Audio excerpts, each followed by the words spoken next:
കേരളത്തിന്റെ രാഷ്ട്രീയ ഭൂപടം വരാനിരിക്കുന്ന നിയമസഭാ തിരഞ്ഞെടുപ്പിൽ വലിയ മാറ്റങ്ങൾക്ക് സാക്ഷ്യം വഹിക്കുമെന്ന സൂചനകളാണ് പുതിയ സർവേ ഫലങ്ങൾ നൽകുന്നത്. ഫെബ്രുവരി രണ്ടാം വാരത്തിൽ പുറത്തുവന്ന Manorama news C voter survey ഫലങ്ങൾ പ്രകാരം സംസ്ഥാനത്ത് ഭരണവിരുദ്ധ വികാരം ശക്തമായിക്കൊണ്ടിരിക്കുകയാണ്. ഒന്നാം ഘട്ട സർവേക്കാൾ ഇടത് സർക്കാരിന് വെല്ലുവിളി ഉയർത്തുന്ന കണക്കുകളാണ് രണ്ടാം ഘട്ടത്തിൽ കാണാൻ സാധിക്കുന്നത്. ഏതൊരു തിരഞ്ഞെടുപ്പിലും നിർണായകമാകുന്നത് സർക്കാരിന്റെ പ്രവർത്തനത്തോടുള്ള ജനങ്ങളുടെ മനോഭാവമാണ്.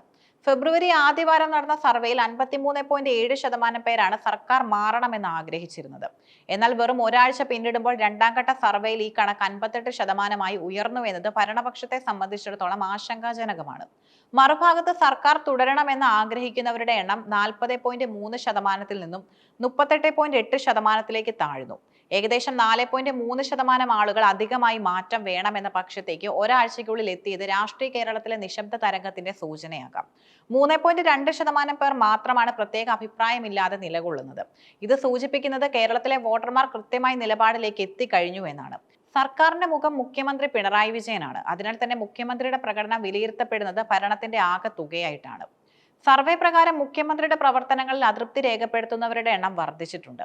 ആദ്യഘട്ടത്തിൽ 53.1% ആയിരുന്നത് രണ്ടാം ഘട്ടത്തിൽ 54.6% വർദ്ധിച്ചു. ഇത് വ്യക്തമാക്കുന്നത് ഭരണത്തിന്റെ അവസാന നാളുകളിൽ സർക്കാർ നേരിടുന്ന വിവാദങ്ങളോ ജനസമ്പർക്ക പരിപാടികളിലെ പോരായ്മകളോ ജനങ്ങളെ സ്വാധീനിച്ചിട്ടുണ്ടാകാമെന്നാണ്. ഈ സർവേയിലെ ഏറ്റവും ശ്രദ്ധേയമായ മാറ്റം മുഖ്യമന്ത്രി സ്ഥാനത്തേക്ക് ജനങ്ങൾ ആരെ ആഗ്രഹിക്കുന്നു എന്ന ചോദ്യത്തിനുള്ള ഉത്തരമാണ്. പ്രതിപക്ഷ നേതാവ് വി.ഡി. സതീശൻ ജനപ്രീതിയിൽ ഒന്നാമതെത്തി എന്ന് മാത്രമല്ല, തന്റെ ലീഡ് വർദ്ധിപ്പിക്കുകയും ചെയ്തു. ആദ്യ സർവേയിൽ 24.1% പേർ സതീശനെ പിന്തുണച്ചപ്പോൾ രണ്ടാം ഘട്ടത്തിൽ അത് 28.5% വർദ്ധിച്ചു. 4%-ലധികം വർധനവ് സതീശന്റെ രാഷ്ട്രീയ പ്രതിച്ഛായയ്ക്ക് കരുത്തേകുന്നു. നിയമസഭയ്ക്കകത്തും പുറത്തും സർക്കാർ വിരുദ്ധ പോരാട്ടങ്ങൾക്ക് അദ്ദേഹം നേതൃത്വം നൽകുന്നത് ജനങ്ങൾക്കിടയിൽ സ്വാധീനം ചെലുത്തുന്നുണ്ടെന്ന് ഈ കണക്കുകൾ വ്യക്തമാക്കുന്നു. നിലവിൽ മുഖ്യമന്ത്രിക്ക് വലിയ തിരിച്ചടിയാണ് സർവേ നൽകുന്നത്. ആദ്യഘട്ടത്തിൽ 22.4%-ൽ നിന്നും പിന്തുണ 19%-ലേക്ക് ഇടിഞ്ഞു. ഒരു സിറ്റിംഗ് മുഖ്യമന്ത്രിയെ സംബന്ധിച്ചിടത്തോളം ഈ ഇടിവ് തിരഞ്ഞെടുപ്പ് പ്രചാരണത്തിൽ പ്രതിരോധത്തിലാകാൻ സാധ്യതയുള്ള ഒന്നാണ്. മുഖ്യമന്ത്രി സ്ഥാനത്തേക്ക് ശശി തരൂരിനെ പിന്തുണയ്ക്കുന്നവരുടെ എണ്ണത്തിലും വർധനവുണ്ട്. 11.3%-ൽ നിന്നും പിന്തുണ 12%-ആയി ഉയർന്നു. കോൺഗ്രസിനുള്ളിലെ തരൂർ ഘടകം ഇപ്പോഴും സജീവമാണെന്ന് ഒരു വിഭാഗം വോട്ടർമാർ അദ്ദേഹത്തിന്റെ നേതൃത്വത്തെ ആഗ്രഹിക്കുന്നുണ്ടെന്നും ഇത് തെളിയിക്കുന്നു.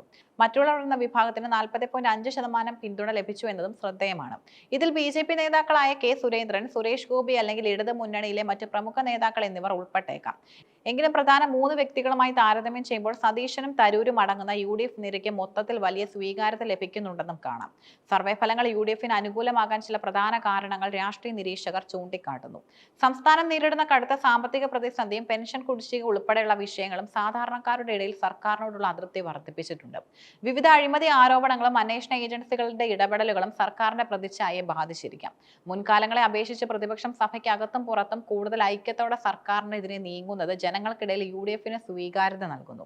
Manorama news C voter survey ഫലങ്ങൾ സർക്കാരിന് ഒരു മുന്നറിയിപ്പും പ്രതിപക്ഷത്തിന് വലിയൊരു ആവേശവുമാണ് നൽകുന്നത്.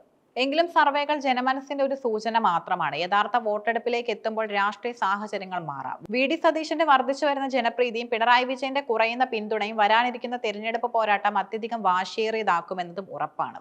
ഇടതു മുന്നണി തങ്ങളുടെ ഭരണ നേട്ടങ്ങൾ ഉയർത്തിപ്പിടിച്ച് ഈ ഭരണവിരുദ്ധ തരംഗത്തെ മറികടക്കാൻ ശ്രമിക്കുമ്പോൾ ഈ സർവേ ഫലങ്ങൾ നൽകുന്ന ഊർജം ഉപയോഗിച്ച് അധികാരം പിടിച്ചെടുക്കാനാകും യു.ഡി.എഫിന്റെ നീക്കം. എന്തായാലും കേരളം ഒരു രാഷ്ട്രീയ മാറ്റത്തിന് തയ്യാറെടുക്കുകയാണോ അതോ എൽ.ഡി.എഫ് തിരിച്ചു വരുമോ എന്നത് കാത്തിരുന്നു കാണേണ്ടതാണ്. Manorama news C voter survey ഫലങ്ങൾക്കപ്പുറം കേരള രാഷ്ട്രീയത്തിൽ നിലവിലെ സജീവമായ മറ്റ് ചില പ്രധാന വിഷയങ്ങൾ വരാനിരിക്കുന്ന തിരഞ്ഞെടുപ്പിൽ നിർണായകമായി സ്വാധീനം ചെലുത്താൻ സാധ്യതയുണ്ട്. അവയിൽ പ്രധാനപ്പെട്ടവ ഇവയാണ്. സംസ്ഥാനം നേരിടുന്ന കടുത്ത സാമ്പത്തിക പ്രതിസന്ധിയാണ് പ്രധാന ചർച്ചാ വിഷയം. ക്ഷേമ പെൻഷനുകൾ മാസങ്ങളോളം മുടങ്ങിക്കിടക്കുന്നത് സാധാരണക്കാരായ വോട്ടർമാർക്കിടയിൽ വലിയ അതൃപ്തി ഉണ്ടാക്കിയിട്ടുണ്ട്. ഇത് പരിഹരിക്കാൻ സർക്കാർ നടത്തുന്ന ശ്രമങ്ങൾ എത്രത്തോളം വിജയിക്കുമെന്നത് തിരഞ്ഞെടുപ്പിൽ നിർണായകമാകും. കേരളത്തിന് അർഹമായ ഫണ്ട് കേന്ദ്ര സർക്കാർ തടഞ്ഞു വെക്കുന്നുവെന്ന് ആരോപിച്ച് സംസ്ഥാന സർക്കാർ നടത്തുന്ന സമരങ്ങളും നിയമ പോരാട്ടങ്ങളും രാഷ്ട്രീയമായി വലിയ പ്രാധാന്യം അർഹിക്കുന്നു. ഇത് ഫെഡറൽ സംവിധാനത്തെക്കുറിച്ചുള്ള ചർച്ചകൾക്ക് വഴി തുറന്നിട്ടുണ്ട്. കേരളത്തിൽ ഒരു മൂന്നാം ശക്തിയായി മാറാനുള്ള ബി.ജെ.പിയുടെ ശ്രമങ്ങൾ ഇത്തവണ കൂടുതൽ ശക്തമാണ്.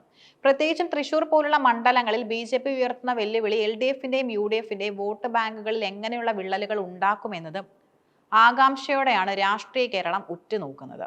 ഉന്നത വിദ്യാഭ്യാസത്തിനായി യുവാക്കൾ കൂട്ടത്തോടെ വിദേശ രാജ്യങ്ങളിലേക്ക് കുടിയേറുന്നത് കേരളത്തിന്റെ ഭാവി വികസനത്തെക്കുറിച്ചുള്ള ആശങ്കകൾ വർദ്ധിപ്പിക്കുന്നു. തൊഴിലവസരങ്ങൾ സൃഷ്ടിക്കുന്നതിൽ സർക്കാർ പരാജയപ്പെടുന്നു എന്ന പ്രതിപക്ഷ ആരോപണം യുവ വോട്ടർമാരെ സ്വാധീനിക്കാൻ സാധ്യതയുണ്ട്. ചുരുക്കത്തിൽ കേവലം ഭരണവിരുദ്ധ വികാരം മാത്രമല്ല, വികസനം, സാമ്പത്തിക ഭദ്രത, കേന്ദ്ര സംസ്ഥാന ബന്ധങ്ങൾ തുടങ്ങിയ വൈവിധ്യമാർന്ന വിഷയങ്ങളാകും വരാനിരിക്കുന്ന നിയമസഭാ തിരഞ്ഞെടുപ്പിന്റെ ഗതി നിർണ്ണയിക്കുക.